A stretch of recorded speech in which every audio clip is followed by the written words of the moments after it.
إله إلا الله وحده لا شريك له وأشهد أن محمدا عبده ورسوله أما بعد فأعوذ بالله من الشيطان الرجيم بسم الله الرحمن الرحيم إن من أزواجكم وأولادكم عدو لكم فاحذروهم وقال الله تبارك وتعالى المال والبنون زينة الحياة الدنيا والباقيات الصالحات خير عند الله ثوابا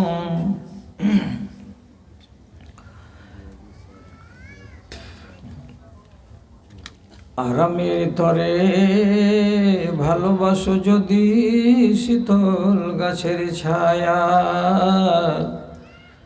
আখেরাত লাগে করো কিছু কাজ ছাড়ো দুনিয়ার মায়া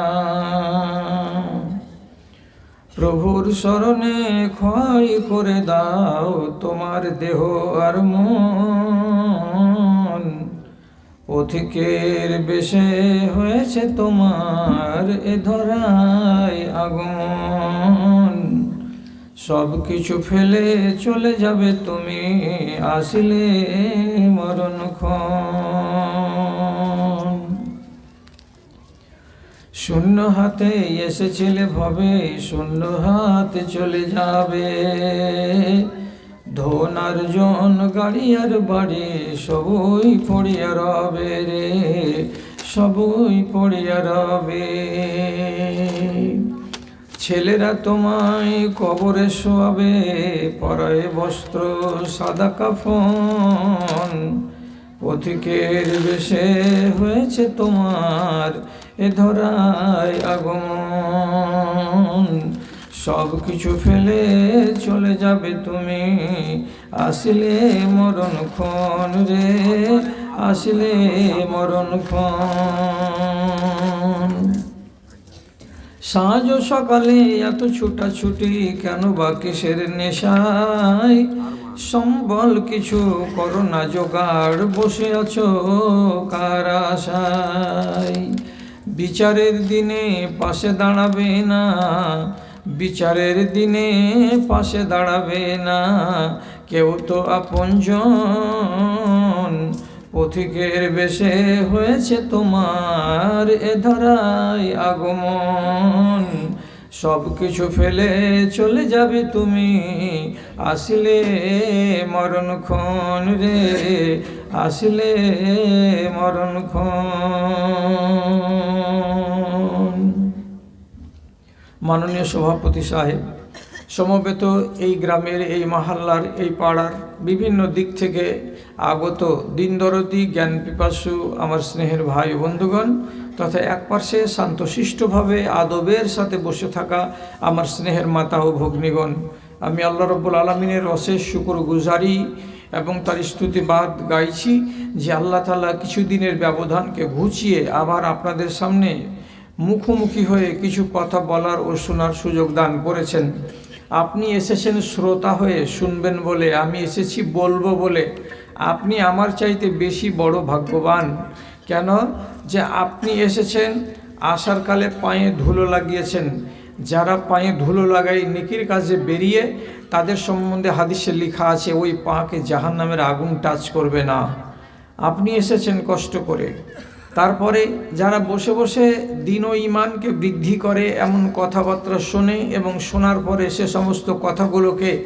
তার নিজের জীবনের সূচিতে তালিকাতে অন্তর্ভুক্ত করে নেয় এমন মানুষগুলোকে আল্লাহ রাব্বুল আলামিন বলেছেন সূরা জুমারের ভেতরে উলাইকা হুমুল মুহতাদুন এই মানুষগুলোই হলো সোজা পথ প্রাপ্ত এবং হিদায়াত প্রাপ্ত লোক তাহলে আপনারা আরেকবার ভাগ্যবান তারপরে বলছি, আল্লাহ তাআলা কোরআন মাজিদের ২য় নম্বর সূরা সূরা বাকারা যেমনি খুলবেন, ডান দিকে পাবেন সূরা ফাতিহা আর বাম দিকে পাবেন সূরা বাকারার ১ম নম্বর পাতাটা। সেই পাতার ৩ নম্বর আয়াতের শেষখানে আল্লাহ বলছেন যে মানুষকে আমি ধন সম্পদ, টাকা পয়সা, সোনা চাঁদি এই সমস্ত জিনিস দিয়ে সমৃদ্ধ করেছি। ওই সমস্ত টাকার কিয়দংশ যদি তারা আমার পথে খরচ করে তো তাহলে তারাকে বলা হয় মুত্তাকিন। তারা হলো মুত্তাকিন, তারাকে বলা হয়েছে পরহেজগার।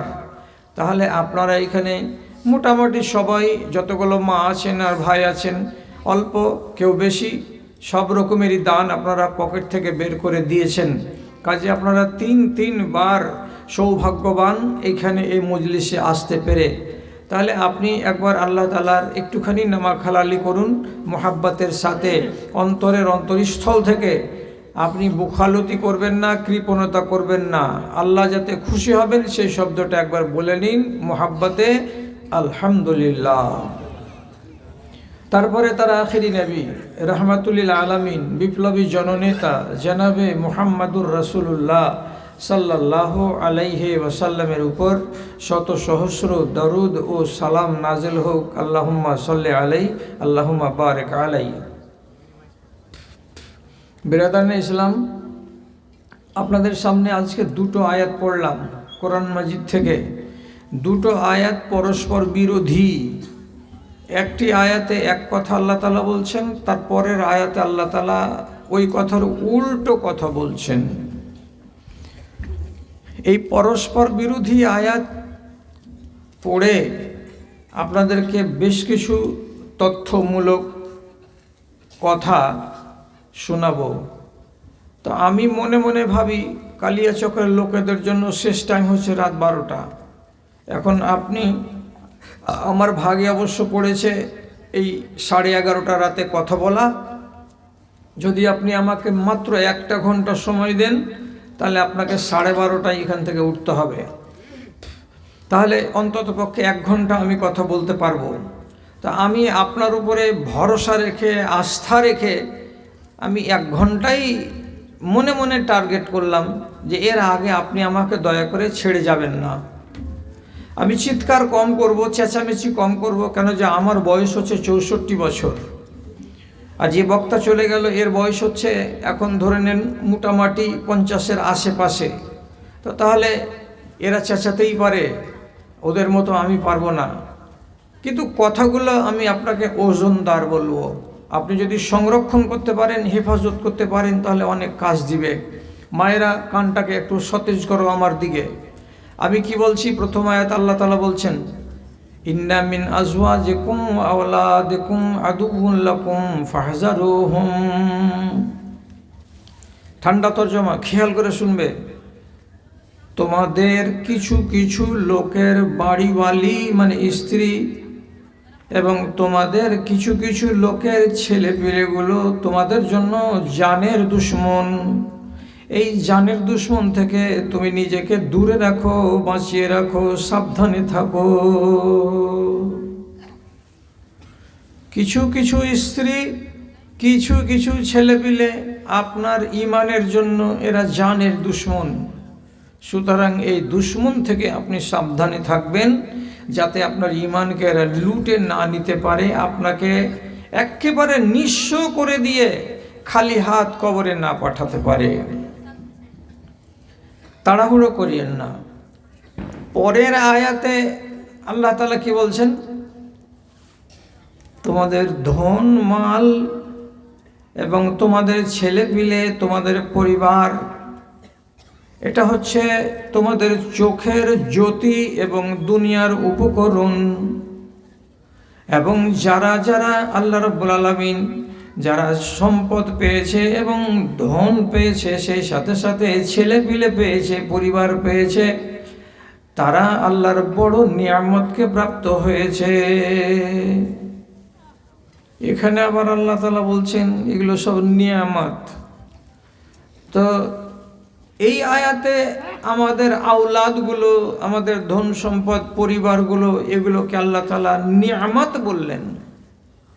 আর ওই আয়াতে আল্লাহ তাআলা বলছেন তোমাদের কিছু কিছু লোকের স্ত্রী এবং আওলাদ হচ্ছে তোমাদের জন্য কি দুশ্মন। এখন জানার বিষয় হলো এই, দুশ্মন কেমন করে হয় স্ত্রী, আর দুশ্মন কেমন করে হয় আমার ছেলেপিলে, যে আমি ওখান থেকে সাবধান থাকব। তো ভাই, আপনি নিজের স্ত্রীটাকে শুধু দেখেছেন, আর অন্য কোনো মানুষের স্ত্রীর স্বভাব, চরিত্র, ক্যারেক্টার এগুলো সম্বন্ধে কখনো খোঁজ নেননি।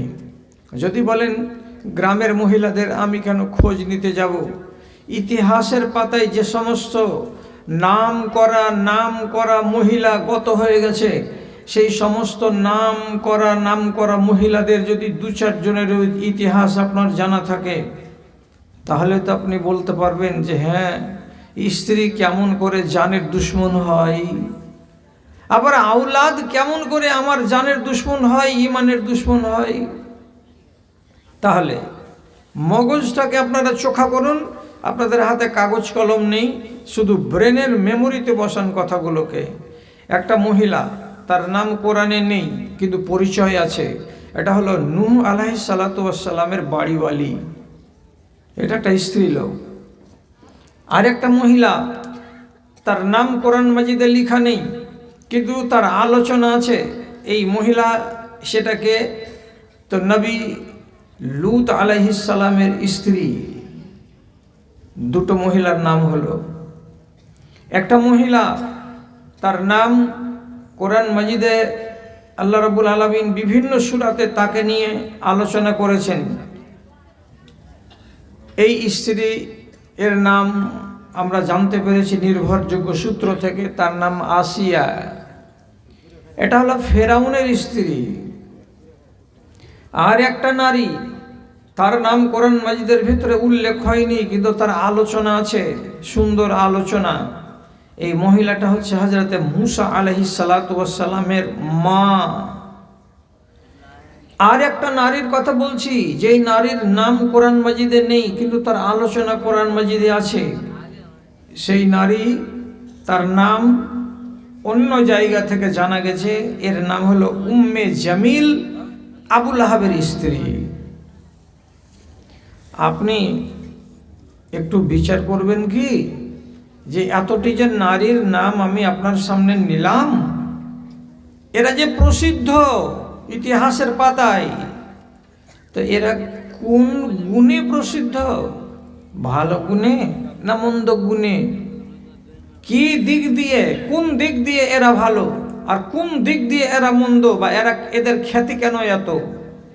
তাহলে এইবার শুনুন, জানের দুশ্মন কেমন করে হলো স্ত্রী, এ কথাটা যদি আপনাকে শিখতে হয়, আর আপনার জন্য পরম বন্ধু হলো স্ত্রী, এ কথা যদি আপনাকে জানতে হয়, আমাকে একটু সময় দিন, আমি আপনাকে বলে দিচ্ছি।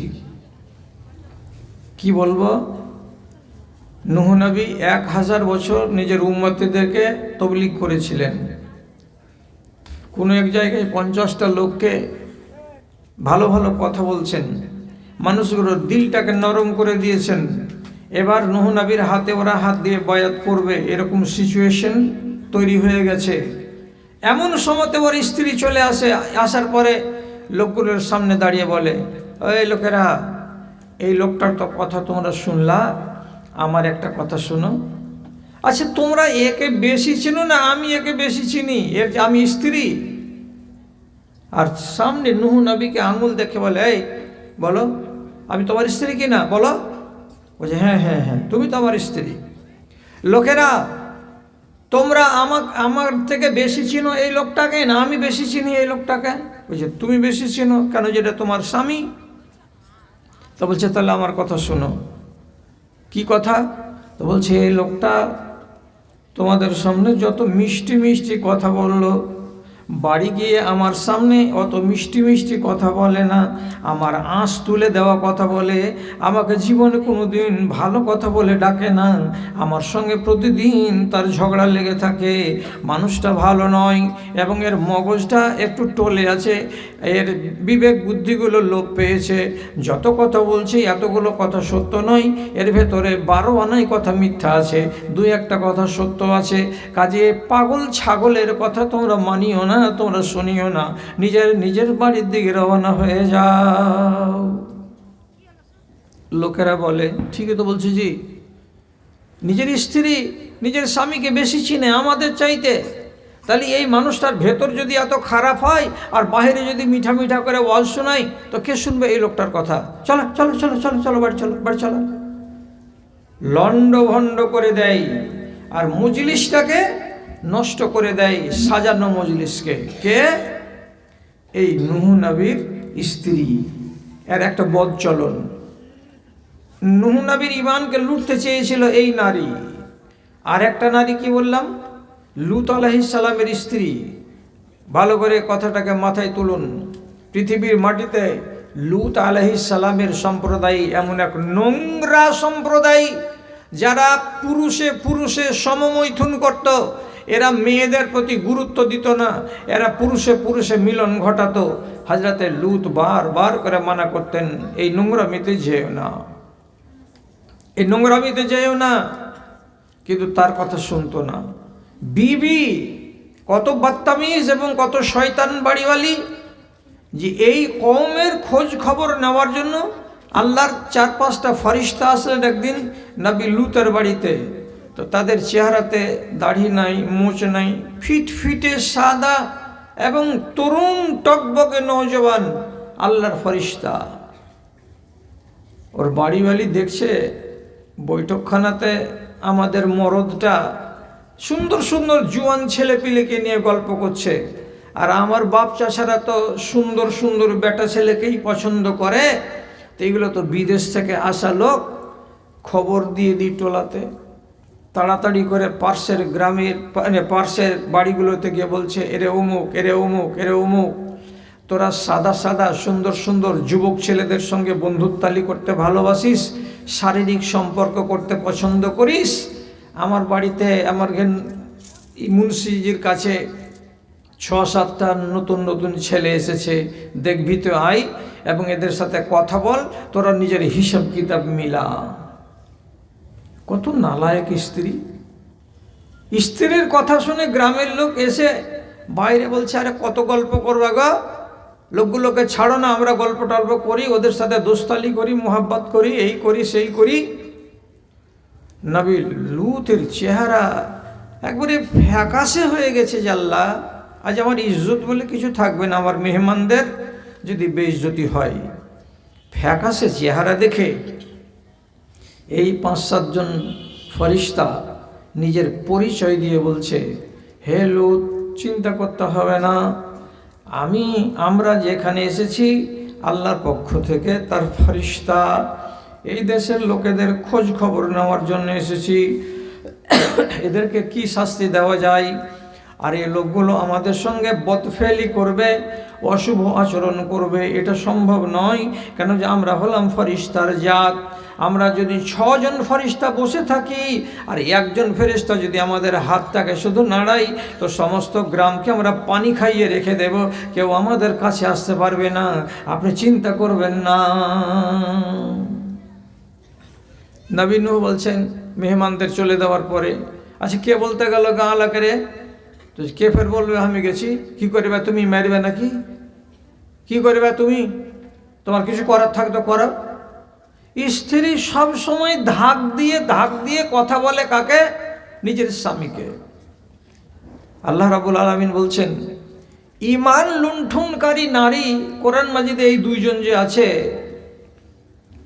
এদের সম্বন্ধে আল্লাহ তাআলা স্পষ্ট করে বলে দিলেন যে তোমাদের জন্য এই 2টো মহিলার খবর আমি কোরআনে দিলাম, যে যাদেরকে আমি আমার আযাবে গ্রেফতার করে নিয়ে সারা দুনিয়ার মানুষকে শিক্ষা দিয়েছিলাম। কি বলে? হে পৃথিবীর নারীরা, তোমরা যদি নিজের স্বামীর ফরমাবরদারিকে কবুল না করতে পারো, তাহলে স্বামীর ঈমান লুটে নেওয়ার জন্যই তোমরা যথেষ্ট। সুতরাং এমন নারীকে বাঁচিয়ে আমি রাখিনি, তাদের 2 জনকে গায়রত করে দিয়েছি। নবী নূহের স্ত্রীকে বন্যাতে ডুবিয়ে মেরে ফেলে দেওয়া হয়েছে, আর নবী লুতের স্ত্রীকে ঘর থেকে বেরিয়ে পালাতে পারেনি, তার আগেই তাদের গ্রামবাসীর সাথে উপর থেকে বড় বড় পাথর বর্ষণ করে করে করে করে আল্লাহ তাআলা সম্পূর্ণ গ্রামবাসীকে মাটির তলাতে চাপা দিয়ে দিয়েছিলেন, মাটির তলায় ভরে দিয়েছিলেন। স্ত্রী রেহাই পায়নি, সেখান থেকে নাজাত পায়নি। এরা হলো দুটা বদমাইশ নারী। এদের হাত থেকে নবী দুইজন রেহাই পেয়ে গেছেন, আল্লাহ তাআলা বাঁচিয়ে দিয়েছেন, তাদের ঈমান লুট হয়নি।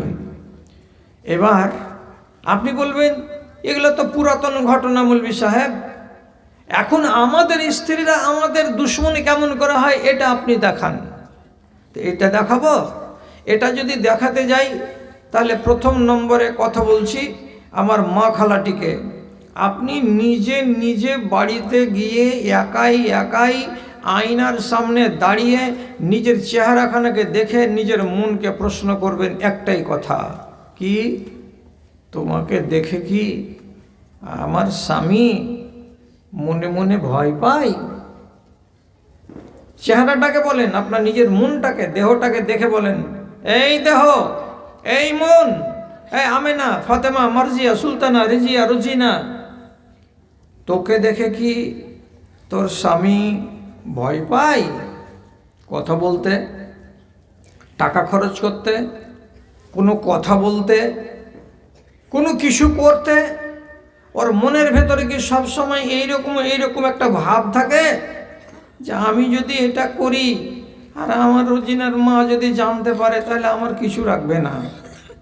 যদি পৃথিবীর কোনো স্ত্রীকে দেখে তার স্বামী ভয় পায়, তাহলে সে নারী তুমি লিখে নাও সাদা কাগজ খুলে, তুমি হলে তোমার স্বামীর জন্য ঈমান লুণ্ঠনকারী মহিলা, তোমার কল্যাণ নাই।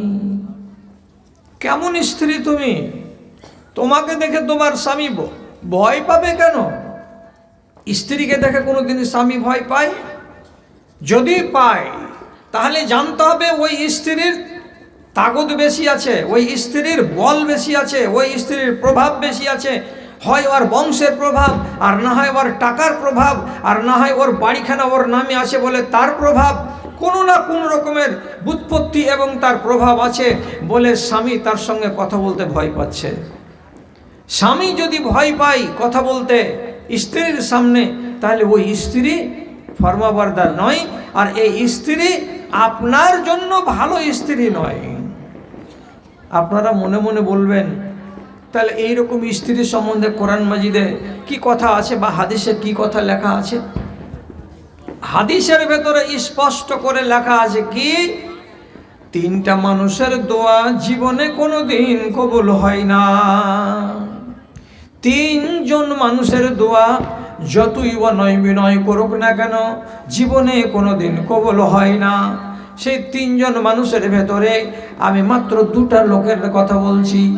একজন এমন একজন পুরুষ লোক যেই মানুষটা দোয়া করে আল্লাহ তাআলার কাছে সংসারের সুখের জন্য, শান্তির জন্য, নিজের গুনাহ খাতার জন্য, কিন্তু ওয়াজাউজাতুহা সাইয়াতুল খালকে, ওর বাড়িতে ওর স্ত্রী আছে বড় বদচলন। কেমন বদচলন? ওই নারী যদি হায়াবাজ না হয়, ওই নারী যদি পর্দানসীন না হয়, কিংবা ওই নারী যদি বাড়িতে বেহায়াই এবং বেলেল্লাপনাকে সমর্থন করে, ওই নারী যদি পরপুরুষের সঙ্গে বেশি বেশি করে খোলামেলা কথা বলে, আর ওই নারী যদি নামাজি না হয়, দিনদার না হয়, আর তারপরেও যদি কোনো পুরুষ ওই নারীকে নিয়ে ঘর সংসার সাজায়, তাকে তালাক না দেয়, তাহলে এই পুরুষের দোয়া জিন্দগিতে কবুল হবে না। হয়তো মা খালারা বলবেন তুমি এ কাজে এসছো? না না না, আমি ও কাজে আসিনি তো। আমি কথাটা কি বলছি, হাদিসের বলছি। যেই নারী বাড়িতে বেলেল্লাপনাকে সমর্থন করে, বেলেল্লাপনা কি? টিভি চলছে, সিরিয়াল চলছে, পুরুষটা বলছে আরে ভাত রান্না করবি না রে, চুপ করে বসো তো, সিরিয়ালটা শেষ হোক তারপরে চাপাবো। কয়টা রাতে সিরিয়াল শেষ হবে, তারপরে তখন ভাত রান্না করবে। স্বামী ওই বান্দর হয়ে বসে আছে যে কখন রান্না হবে, যে কখন খাবো, জোরাজুরি করতে পারে না। তুমি হাকিম না তোমার স্বামী হাকিম, তোমার কারণে ও বেচারি মুহতাজ হয়ে বসে থাকবে কেন? কেন অন্যায়ের টিভি তোমার বাড়িতে চলছে আর তুমি সমর্থন করো? তুমি নমাজ পড়ো না, তুমি রোজা করো না, তুমি কোরআন তেলাওয়াত বুঝো না, তোমার ভেতরে দিনদারি নেই, তাহলে এইরকম পুরুষকে আল্লাহ রাব্বুল আলামিন বলছেন তোমার নিজের দোয়া কবুল হবে না। যতদিন পর্যন্ত এই বদ্দিন নারীকে তালাক তুমি না দেবে ততদিন দোয়া কবুল হবে না। আমি কি বলেছি কোনো নমাজি বাড়িওয়ালিকে তালাক দাও? আমি কি বলেছি কোনো সৎ মেয়ে ছেলেকে তালাক দাও? আমি কি বলেছি এই কথা? কোনোদিন যদি একটা রমণী, কোনো স্ত্রী কোনো ভুল ক্রমে একটা কাজ করে বসে, তো তাহলে তুমি তাকে থাপ্পড় মেরে সাজা দাও?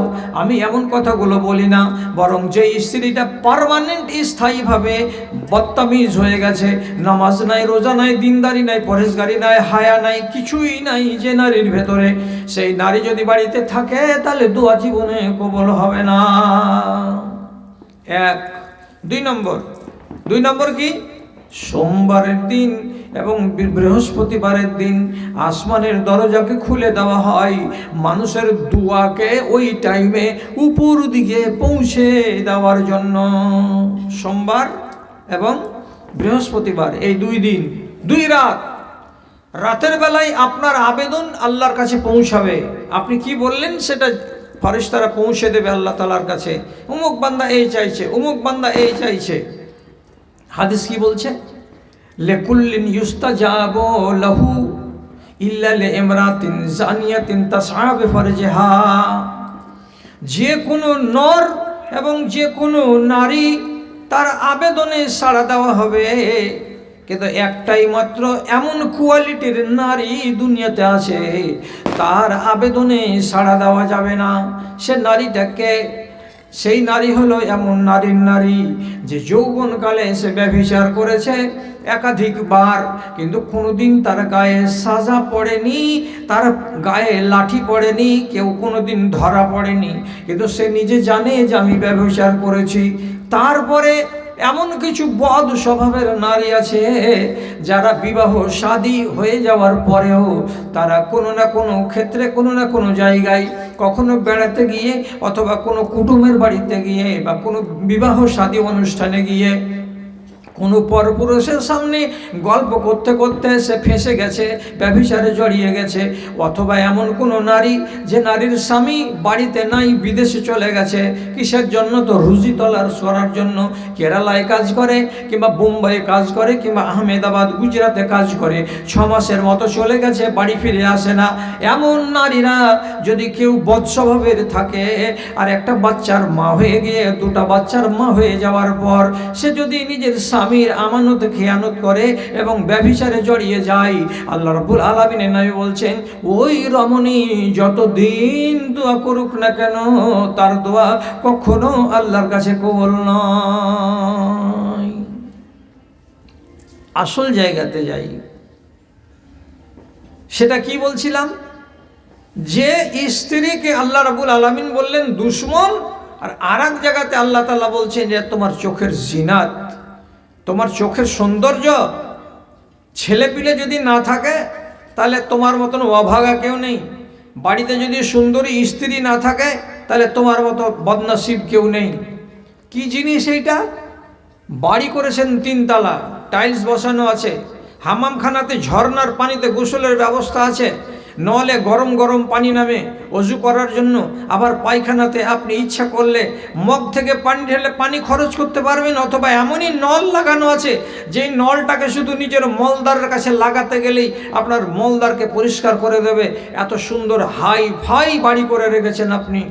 সেই বাড়িখানে সব নিয়ামত আছে, যদি শুধু একটি মাত্র নিয়ামত না থাকে, যে নিয়ামতটার নাম হলো নারী, তাহলে ধরুন মারা গেছে 2 বছর আগে আর আপনার বয়স এখন 40 জুটেনি, 1-2টা বাচ্চা আছে, এইরকম মুহূর্তে ভাবছেন কাকে আনবো, আবার বিয়ে করব, 2টো বাচ্চা আছে, এদের 17 মা হবে, 7-5 ভাবছেন, দুনিয়া করে বাড়ি আসছেন, আসার পরে শুধু দেওয়ালের দিকে দেখছেন, 1000 পাওয়ারের বাল্বের দিকে দেখছেন, ঝিরঝির করে যে সমস্ত ঘুলঘুলি বাল্বগুলো জ্বলছে সেগুলোর দিকে দেখছেন, টাইলসের দিকে দেখছেন, ঠাটের বাড়ির দিকে দেখছেন, আবার ঝর্ণার পানিতে গোসলের দিকে দেখছেন, সবই কিছু দেখছেন, কিন্তু একটাই মাত্র প্রাণী অর্থাৎ যাকে বলা হয় নারী, সে নারীটা যদি বাড়িতে না থাকে তো সে বাড়িটাতে কোনো স্বাদ নেই, স্বাদহীন একটা বাড়ি, একটা বিষাদে ভরা বাড়ি।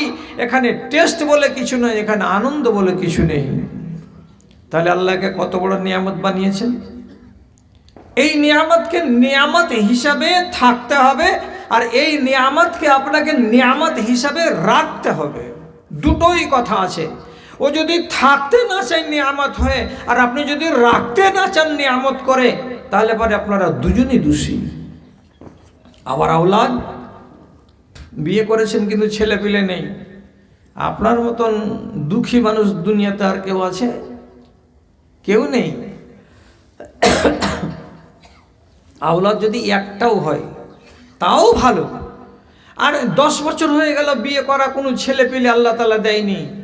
চায়ের দোকানে বসে আপনার আরাম নেই, আপনি মনে মনে ভয় পাবেন কেউ না কেউ আমাকে টিটকারি মারবে, তাইলো রে বাঁঝা, আপনাকে বাঁঝা বলবে, বন্ধা।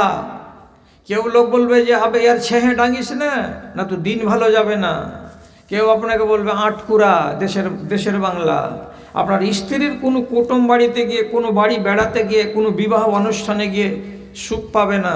কি জন্য? একটা ছেলে পিলে নেই, বাস। তাহলে এটাকে আল্লাহ তাআলা কত বড় নিয়ামত করেছে, কত বড় নিয়ামত করেছে। তো কি আর বলবো। 25 বছর আগে, 30 বছর আগে যখন রেডিও চলতো দেশে, তখন আমরা 30 বছর আগে নতুন নতুন মৌলবি, তো গ্রামে গঞ্জে রেডিও বাজতো, তো শুনতাম একটা অ্যাডভার্টাইজ বাংলাদেশ থেকে। ওটাতে অ্যাডভার্টাইজটাতে বেশি ছেলে যেন না হয় বাড়িতে, তার জন্য একটা অ্যাডভার্টাইজ করতো। ওই অ্যাডভার্টাইজটাতে শুনেছি, তো তাতে জ্ঞানের কথা পেয়েছি। কত বলতো কি, আজকে আমি কি বলছি 30 বছর আগেকার কথা। বন্দনা করিতে আমার অনেক হবে দেরি, মন দিয়ে শুনবেন সবে জন্ম নিয়ন্ত্রণের জারি। ছেলে পিলে না থাকিলে লোকে মন্দ কয়, আবার অধিক সন্তান হইলে লোকে বুদ্ধিনাশা কয় রে, বুদ্ধিনাশা কয়। বছর বছর হবে না ভাই, সে ব্যবস্থায় আছে নিরাপদ রাজা কন্ডম যদি থাকে কাছে রে, যদি থাকে কাছে। এইখানেতে জারি আমার শেষ হয়ে গেল, আমেরিকায় তৈরি কন্ডম রাজা কিনে ফেলো রে, রাজা কিনে ফেলো। একবারে যদি না থাকে তাহলে মন্দ, আর যদি ফের 8-9টা কোন কথা 12-14টা ছেলে পিলে হয়ে যায়, তো বলে সালা হাবা গোবা, দুটি কি দোষ। ছেলে হলো নিয়ামত, এটা আপনাকে মানতে হবে। যদি না মানেন তাহলে আপনাকে কোরআন থেকে বলছি, নবী ইউসুফকে 12 বছর বয়স, কেউ বলছে 8 বছর বয়স, কেউ বলছে 10 বছর বয়সের ছেলেকে বিক্রি করে দিল কোথায়, তো মিশরের লোকের কাছে। কারা? তো তার ভাইয়েরা। মিশরের রাজা ওকে যে নিয়ে গেল বাড়ি, বেচারি আল্লাহ রাব্বুল আলামিন একে করেছে বন্ধা। ওর বাড়িওয়ালির নাম জুলাইখা বলে পরিচিতি আছে, ওর কোলে ছেলে পিলে নাই। সুন্দর ছেলেটাকে নিয়ে গিয়ে বাড়িতে ঢুকা মাত্র নিজের বিবিকে ডেকে বলছে, ওয়াকাল আল্লাযী ইশতারাহু মিন মিসর লিইমরাতিহি আকরিমি মাসওয়াহু আসা আইয়ানফা'না আও নাত্তাখিযহু ওয়ালাদা। বিবিকে বলছে, বিবি রে সামনে আয়, জুলাইখা সামনে আয়, এই দেখ 8 বছরের 10 বছরের ফর্সা ধপধপে সাদা এই সুন্দর ছেলেটাকে কিনে নিয়ে এসেছি।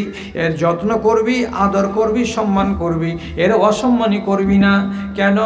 এই ছেলেটাকে আগামী দিনে আমরা অনেক কাজে পাবো। আর সব থেকে বড় কথা কি, দরকার যদি লাগে তো ছেলেটাকে আমরা নিজের বেটা বানিয়ে নিব।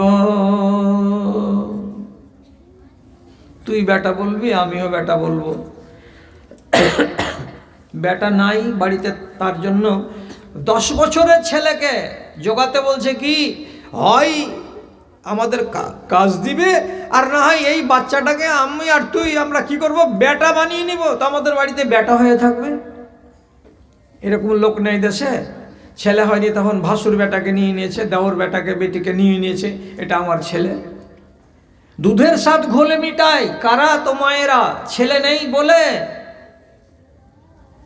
শেষে ঘটনা অন্যদিকে চলে গেল, বেটা হতে পারলো না, অন্যদিকে চলে গেছে সেই ঘটনা। এখানে সে ঘটনা আমি বলছি না। মুসা নবীর মায়ের আলোচনা আছে, সুন্দর ভালো আলোচনা আছে কোরআনে।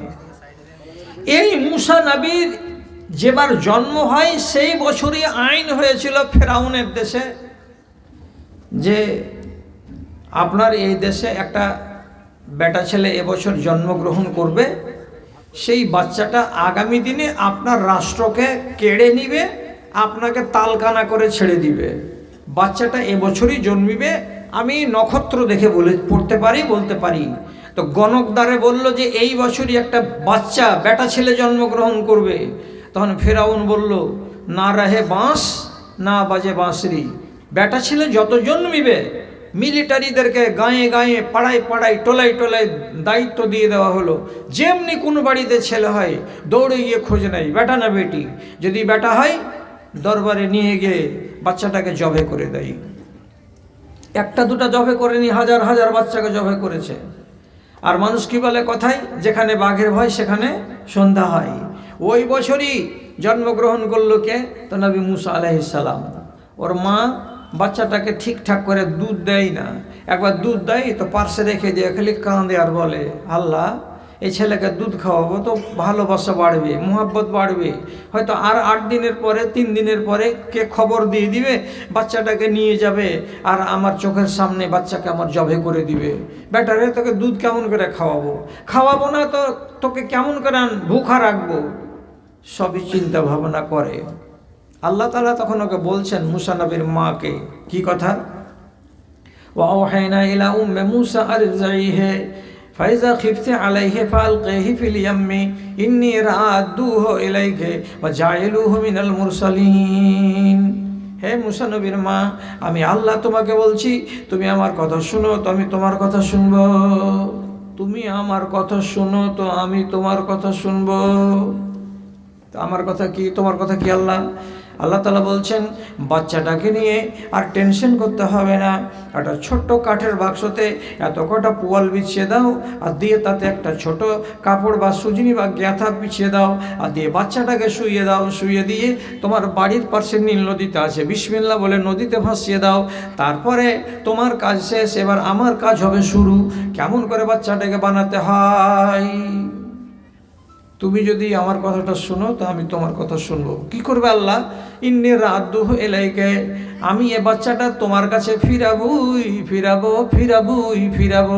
তোমার কোল আমি খালি রাখবো না। মুসা নবীর মা বাচ্চাটাকে নীল নদীতে রেখে দিল। মায়ের কলেজা ছিঁড়ে যাচ্ছে, জাল্লারে এই ছেলে সিন্দুক ডুবে যাবে কি চিলকাওয়াতে উঠিয়ে নিবে কি হবে, কিন্তু আমাকে আমার আল্লাহ বলছেন নীল নদীতে ভাসিয়ে দাও। আল্লাহ তোমার উপরে ভরসা করে নীল নদীতে বাচ্চাকে রেখে দিলাম। চোখের পানি ঝরাতে ঘাট থেকে বাড়ি এলো আর বাচ্চা ভাসতে চলে যেতে লাগলো 16 মাইলের দিকে। মা বাড়িতে বসে বসে কাঁদছে, আল্লাহ ছেলে আমার কি হলো? হয়তো কাঁদছে, এখন হয়তো দুধ খেতে চাইছে, কি হচ্ছে?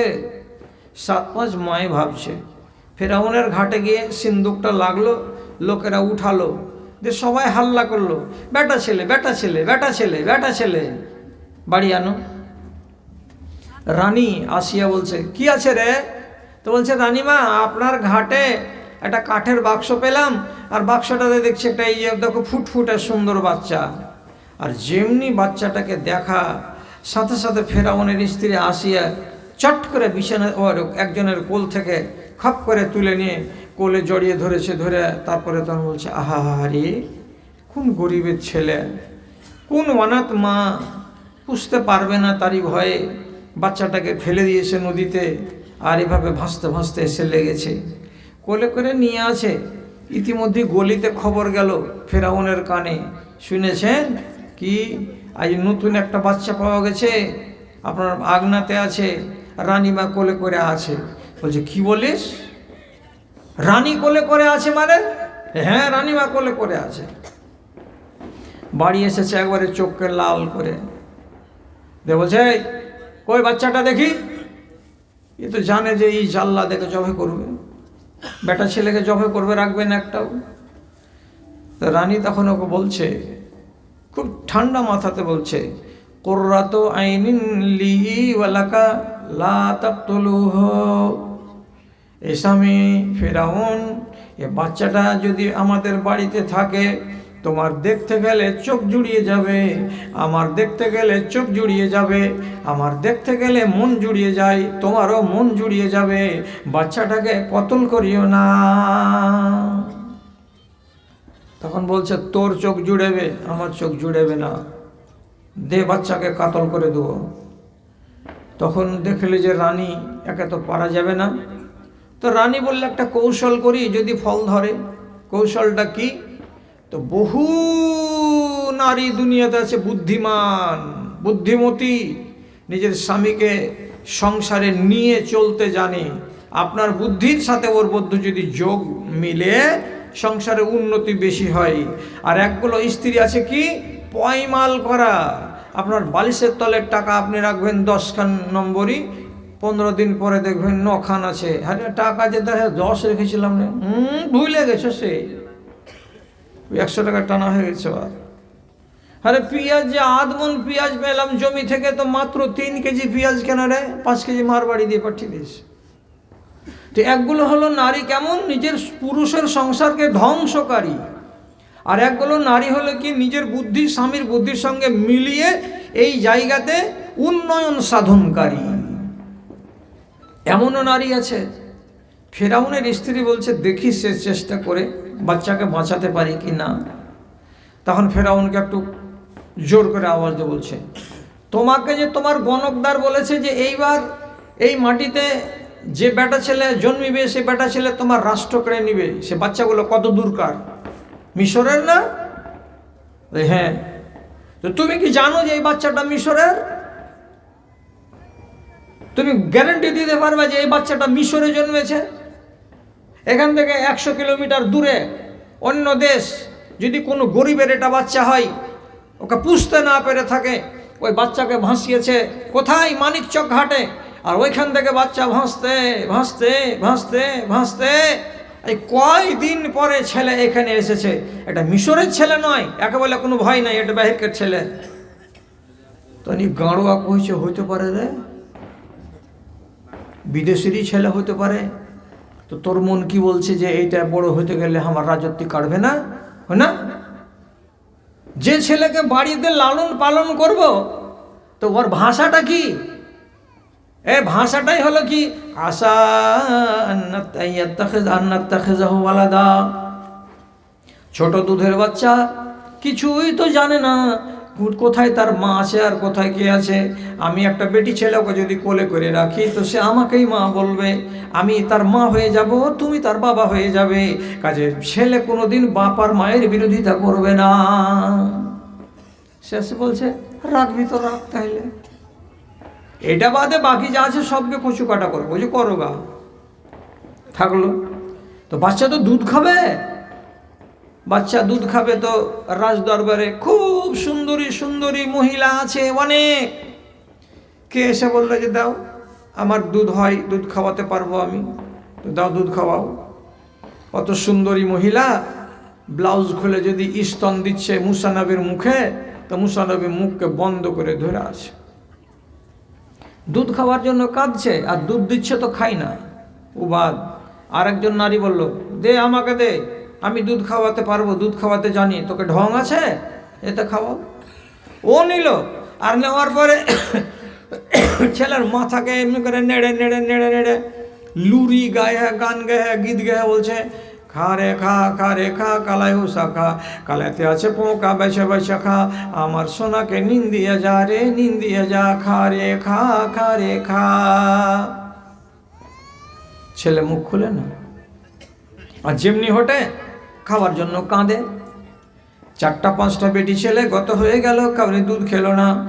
ফেরাউনের স্ত্রী আসিয়া বলছে, আল্লাহজি কোন ঝামেলাতে পড়লাম, বাচ্চাটাকে বাঁচাতেই হবে এবং তাকে দুধ খাওয়াতেই হবে, কিন্তু বাচ্চা দুধ কেন খায় না? আল্লাহ রাব্বুল আলামিন কোরআন মাজিদে বলছেন, ওয়া হাররামনা আলাইহিল মারাজিআ, আমি ওই নবী মূসার উপরে ফেরাউনের দরবারে যত সুন্দরী সুন্দরী বেটি ছেলেগুলো ছিল সবাই ছিল বেদিন এবং মুশরিক, এদের দুধকে আমি নবী মূসার উপরে হারাম করে দিয়েছিলাম। কেন হারাম করেছিলাম? এ বাচ্চাটা আগামী দিনে নবী হবে, আর একটা নবী কোনো হারামি মহিলার দুধ পান করবে এটা আমি চাইনি। তার জন্য ওই দরবারে যতগুলো মুশরিকা বেটি ছেলে ছিল তাদের কাউরি দুধ পান করেনি মূসা। একটা এত বড়টা বেটি ছেলে প্যান পরে খাড় হয়ে আছে, এটা অ্যাকচুয়ালি মূসা নবীর বোন, ও কিন্তু জাসুস। হঠাৎ করে বলছে, ও জি, এই যে এই বরের গাছের তলায় ঝুপড়িখানে একটা মায়ের লোকের বাচ্চা হয়েছিল, তো বাচ্চাটা যে কী হয়েছে জানি না, তো ওর তো দুধ হবে, তো ওকে যদি তোমরা ফুঁসলাও আর ওর কাছে নিয়ে যদি যাও বাচ্চাটাকে, তো যদি ও দুধ খায়। তো দুধ খাওয়াবার জন্য ফেরাউনের স্ত্রী আসিয়া পরেশান আছে, সাথে সাথে লোক দিয়ে ওই মহিলাকে ওর বরের গাছতলা থেকে ডেকে এনে আঙনাতে সে বলছে, এই বাবা, তোমার বাড়ি যেখানে হোক না কেন, এই বাচ্চাটা আমার দুধ খাওয়ার জন্য পেরেশান আছে, বাচ্চা খিদায় মরে গেল আর বাচ্চা দুধ খায় না কাউরি, তোমার নাকি দুধ হয়, তো তুমি একটু খাইয়ে দেখো তো। ভাষাটা কি বলছে? বাচ্চাটা আমার দুধ খাওয়ার জন্য পেরেশান আছে। মূসা নবীর মা চোখটাকে বন্ধ করে নিজে নিজে বলছে, আহ আল্লাহ রে, মায়ের চাইতে মাসির দরদ বেশি দুনিয়ার লোক বলে। আমার কলেজের টুকরা মূসাকে আমি আল্লাহর হুকুমে ফেলে দিয়েছি নদীতে, আর আমার হাত ছাড়া হয়ে যাওয়ার পরে এই মহিলার বাড়িতে এসেছে, আর আমার চোখের সামনে আমার কলেজের টুকরা নয়নের মণিকে এই মহিলা কি বলছে, আমার বাচ্চা। আহা রে, মন তো বলছে আর গালে একটা চড় মেরে দিই, যে তুই আমার বাচ্চাকে নিজের বাচ্চা বলিস, কিন্তু আমি ভয়ে কাতর আছি, কি যদি জানতে পারে যেটা আমার বাচ্চা তো জবে করে দিবে। এই জন্য আমি চুপ থেকে গেলাম, মনে মনে বললাম, তোমারই বাচ্চা, তোমারই বাচ্চা, দাও দুধ খাইয়ে দিই।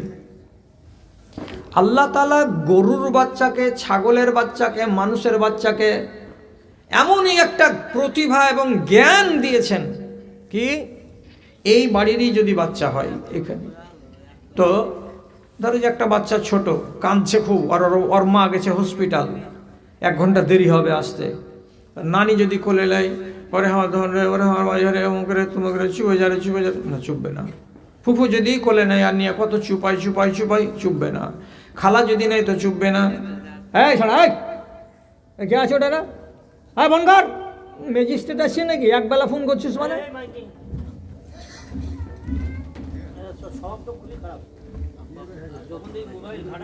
ঘাটাঘাটি মানে কি, মোবাইল হলে আধমরা হয়ে যাবে। তো বাচ্চা আপনি চুপাতে পারবেন না, 10টা মহিলা যদি কোলে করে চুপবে না। আর ওইখানে যদি ওর মা লেলি পাগলি যদি কালো কাপড় পেরাও থাকে, আর ऐसा যদি খালি এমনি করে ছেলেটাকে দাও আমাকে দাও, ছেলেটাকে যদি খালি এমনি করে কোলে করে, তো মায়ের কোলে গেলে ওর নাকে যে কি গন্ধ লাগে ছেলেকে, সাথে সাথে চুপ, আর মাকে পেয়েছে। আল্লাহ তাআলা একটা কুদরত দিয়েছে আমার ভেতরে, আপনার ভেতরে, সবারই ভেতরে ছিল ছোটকালে। আর এই জিনিসটা জানোয়ারের ভেতরে আছে। যদি কোনো মহিষের যে দুধ দেয় ওর বাচ্চা মরে যায়, তো গোয়ালেরা জীবনে কোনোদিন ওই মরা বাচ্চাকে পুঁততে যাবে না, জানেন না, পুঁতবে না। ও বাচ্চাটাকে খালাবে, সুন্দর করে খালিয়ে আবার ওর ভেতরে পুয়াল ভরে জোড় লাগিয়ে দিয়ে বাচ্চা করে রাখবে। দুধ যখন দোহার টাইম হবে তখন বাচ্চাটাকে আবার ওই পুয়াল ভরা বাচ্চাকে নিয়ে এসে ওর বাঁটে লাগাবে না, ওর মুখের কাছে নিয়ে এসে খালি একটু শুংহাইবে, এমনি করে একটু শুংহে দেখবে, ওর নিজের বাচ্চার চামড়া এটা তো বুঝে নেবে যেটা আমারই বাচ্চা, ও দুধ নামিয়ে দেবে।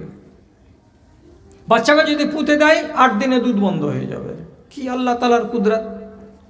দুধ তো খেলা মুসা নবী 6 ঘন্টা থেকে দুধ খাইনি মায়ের জি ভরে, আরে পেটকে ট্যাপরা করে নিয়েছে। তারপরে তখন ফেরাউনের স্ত্রী আসে, বলছে দুধ খেয়েছে? যে হ্যাঁ খেয়েছে। যে তাহলে ছেলেটাকে তুমি দুধ খাওয়াও, তোমাকে বাড়িতে থাকতে হবে, তোমাকে 10,000 টাকা বেতন দিব। আমার যে আরও ছেলে পেলে আছে, যে স্বামী আছে, তুই বোরের গাছতলার বাড়িকে উল্টে ফেলে দেখা, তোকে আমি 5 তলা বাড়ি করে দেবো, কিন্তু এ বাড়িতে থাকতে হবে যতদিন আমার ছেলে দুধ খাবে ততদিন। হায় হায় হায়, ফের করছিস আমার ছেলে, কিন্তু ফুটতে পারে না মায়ের সামনে। অন্য মা বলছে আমার ছেলে। এখন প্রসঙ্গটা হলো এই মহিলা পরের বাচ্চাকে আমার বেটা, আমার ছেলে, আমার ছেলে কেন বলছে কথাটা? কুররাতু আইনিন লি লা তাকতুলুহু, এটা ছেলে যদি বড় হয় তোমার চোখটাকে ঠান্ডা করবে। এই ছেলেটা যদি বড় হয়, এ স্বামী তোমার চোখটাকে ঠান্ডা করবে, একে কতল করিও না। ছেলে পেলে হলো নিয়ামত আল্লাহ তাআলার, না থাকতে গেলে জাহামাত, বাড়িতে আপনার সুখ নেই। আর এই ছেলেটাই যেদিন বড় হয়ে যাবে, বড় হয়ে যাওয়ার পরে যদি আপনার ফরমাবরদারি কবুল না করে, আপনি বলবেন এক তো করবে আর এক, আপনি বলবেন তাকে একটা কথা তো করবে আর একটা কথা, তাহলে এই ছেলেটাই আপনার জন্য কি হয়ে গেল? এবার এই হয়ে গেল আপনার জন্য জহমত।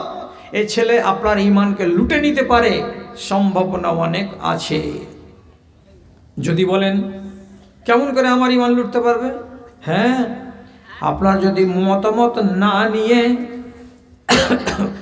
নিজে থেকে কোনো একটা কলেজের পড়া মেয়ে ছেলেকে যদি বিয়ে করে নিয়ে চলে আসে ছেলে, আপনি ওর বাপকেও চেনেন না, মাকেও চেনেন না, বংশকেও চেনেন না, এমন মহিলাকে যদি আপনার ছেলে বিয়ে করে নিয়ে বাড়ি আসে, তাহলে আপনি মনে মনে বলবেন যে বিয়ে তো জায়েজ আছে রে বেটা, কিন্তু বউটা মানুষের বাচ্চা কি মানুষের বাচ্চা নয় কি করে আমি জানতে পারবো?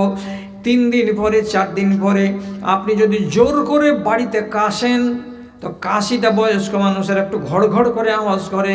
4 দিনের মাথাতেই ওই বউ যদি বলে নিজের স্বামীকে, বুড়াকে বাহিরে একটা জায়গা করে দাও, আংনাতে এরকম করে কাশছে, তো আমার দানা পানি রুচ হয় না। অনেক ছেলে নিজের বাপকে বাহির সাইডে বৈঠকের দিকে আলাদা করে রেখে দিয়েছে, ওর উপর একটা ফ্যান ঘুরছে, এসি নাই, আর ভালো মতন দানা পানি দেয় না। বলছে এটা কেন করলি রে, আমার ঘর থেকে আমাকে তাড়ালি কেন রে? বলছে তোমার বৌমার দানা রুছে না, তোমার কাশি শুনে ঘ্যাড় ঘ্যাড় ঘ্যাড় ঘ্যাড় করে কাশছো। জোরে সুবহানাল্লাহ, তুই আমার বেটা, তুই আমার বেটা লইস রে, তুই পাঁঠা, এত বড় নাফরমান হবে যে তুই বাপকে বাইরে করে দিবে? আর আমার সম্পত্তিতে তুই আবার একটা মেয়ে ছেলেকে নিয়ে এসে তুই রাজ করবি? 15 দিনের মাথায় যদি বৌমা নিজের শ্বশুরকে সম্মান না করে, ঠান্ডার দিনে যদি এক ঘটি পানি গরম করে যদি না দিতে পারে যে বাজান উজু করেন, করে নামাজ পড়তে যান, যদি সকালবেলায় বৌমা 1 কাপ চা যদি করে দিতে না পারে, আব্বা আপনি চাটা খান সকালবেলায়, বয়স্ক মানুষ আপনি খাবেন তো শরীরটা একটু গরম হবে, এমন সম্মান যদি প্রদর্শন করতে না পারে আপনার বৌমা, তাহলে আপনি জানবেন এটা ঈমান লুটা বউ বাড়িতে এসেছে। কে এনেছে? তো আপনার ছেলে এনেছে। আপনি জিজ্ঞেস করুন এর বাপ মার বংশ, তার না জেনে তুমি কেন বিয়ে করে নিয়ে এসেছো? তখন তো বেটা বলবে তুমি বিয়ে করেছো না আমি করেছি। এবার সংঘাত শুরু হলো কাতে? বাপ আর বেটাতে। এই সংঘাতটা অনেক দূর গড়িয়ে চলে যেতে পারে, শেষ পর্যন্ত বেটার হাতে আপনার মরণ হয়ে যেতেও পারে। যদি বলেন বিশ্বাস হয় না, বিশ্বাস যদি না হয় তো টাটকা ঘটনা বাংলাদেশে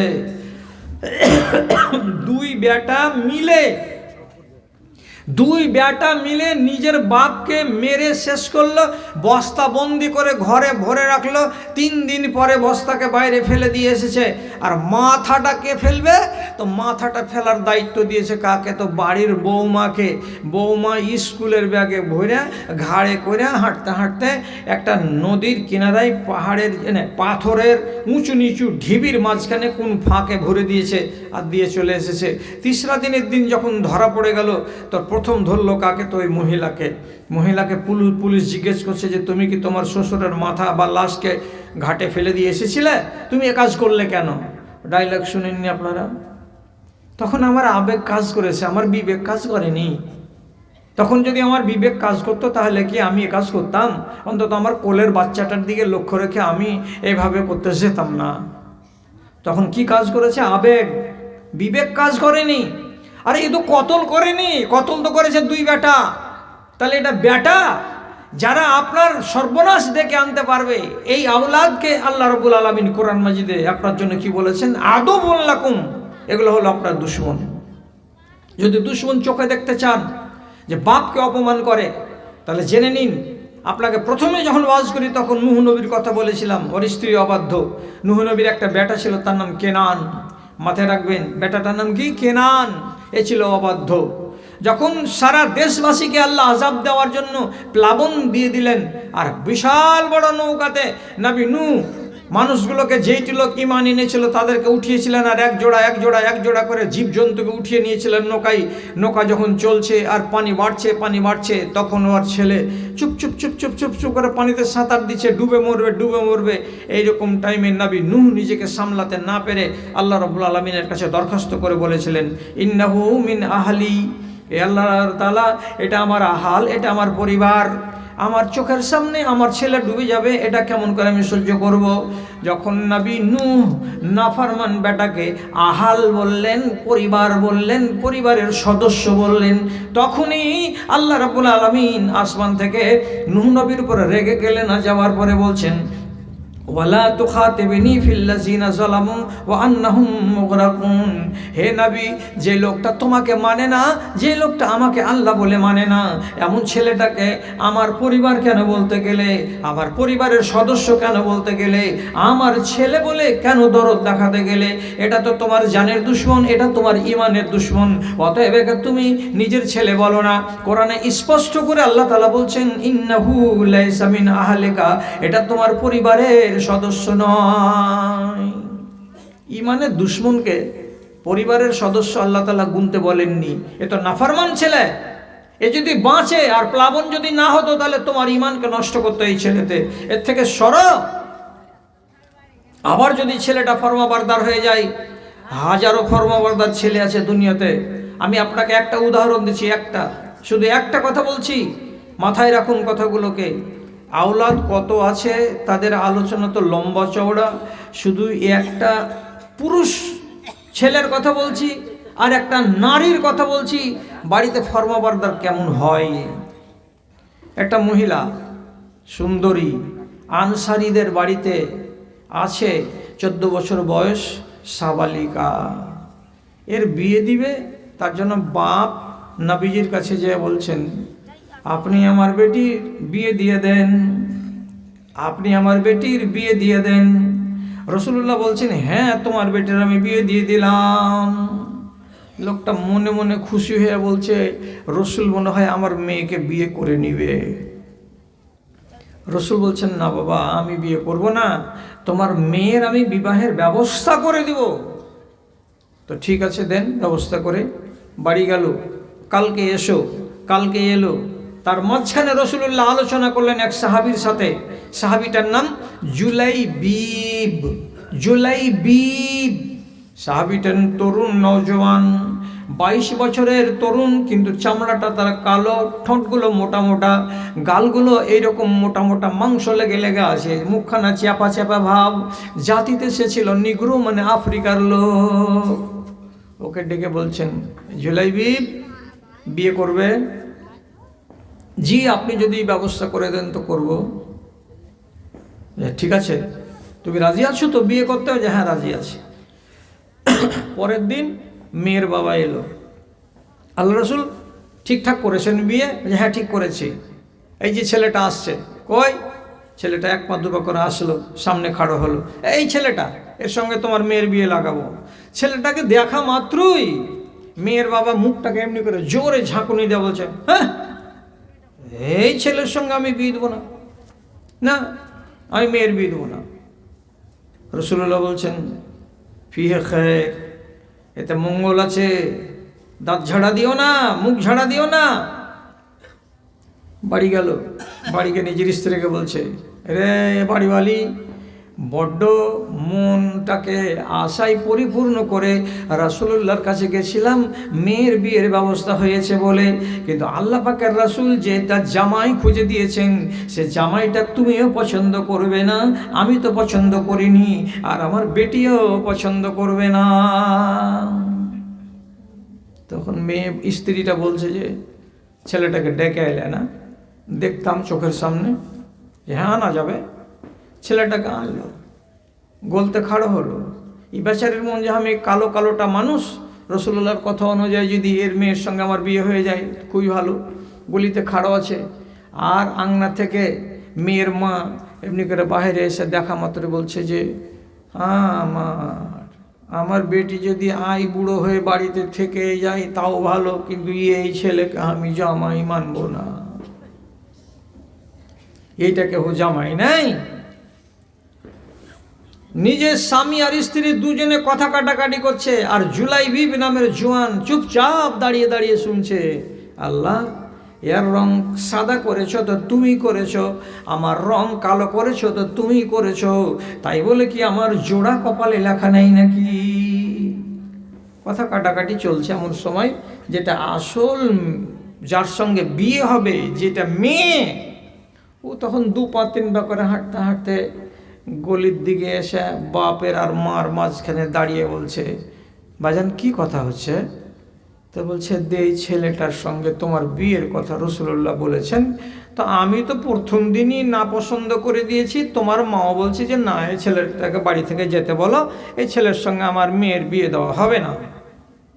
আচ্ছা, যখন তুমি ওখানে না পছন্দ করেছিলে তখন রসুল্লাহ কোনো কথা বলেছিলেন? মেয়ে বলছে, কিছু বলেছিলেন কথা? বলছে হ্যাঁ, একটা কথা বলেছিলেন। কি? বলছে ফিহে খায়রুন, এর ভেতরে মঙ্গল আছে। এবার কথাটা যেমনি মেয়ে শুনতে পেল, সাথে সাথে মাকে আর বাপকে একটু জোর আওয়াজ দিয়ে বলছে, খবরদার খবরদার, আল্লাহ পাকের রাসূল যেটা ফয়সালা করে দিয়েছেন সেই ফয়সালাটাকে শিরোধার্য মেনে নাও, এতেই তোমাদের কল্যাণ আছে। এই কালো ছেলেটার সাথে যদি আমার বিয়ের কথা নবীজি বলে থাকেন, তাহলে আমি স্ত্রী হিসেবে তার বাড়ি যেতে রাজি আছি। তোমরা নারাজ হলে কিছু হবে না, তোমরা নারাজ হবে হও, কিন্তু আমি আল্লাহ পাকের রাসূলের কথায় বিশ্বাসী। এর ভেতরে যদি মঙ্গল থাকে তাহলে কালো চামড়ার লোকটাকেই আমি বিয়ে করতে রাজি আছি। আমার বিয়ে পড়িয়ে দাও ছেলেটার সাথে।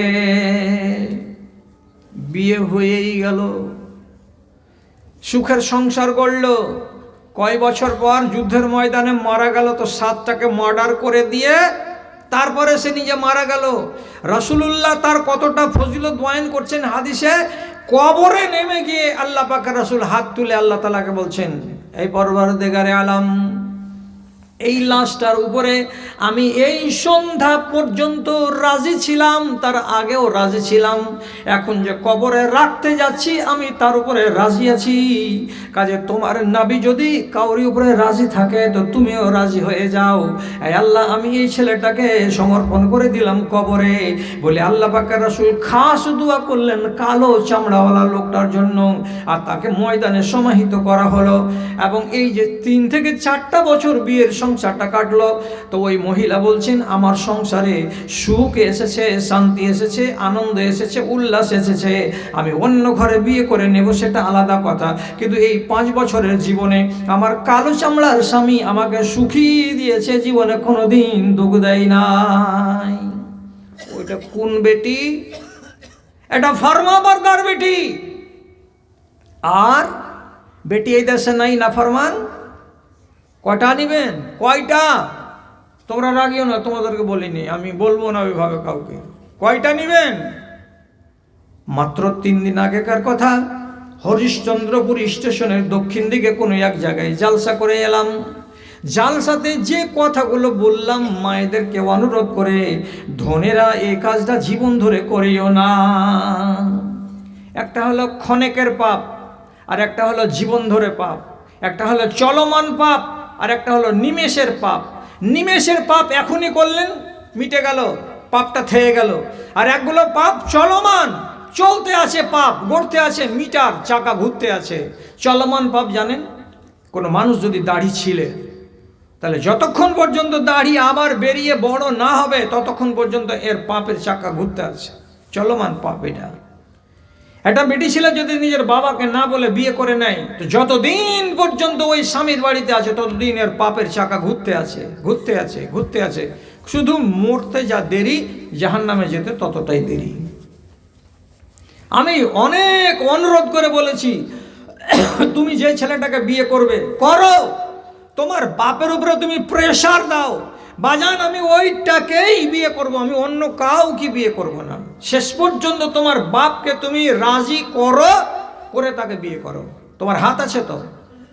এই বেকুব বেটি ছেলে বুঝে না। কি বুঝে না?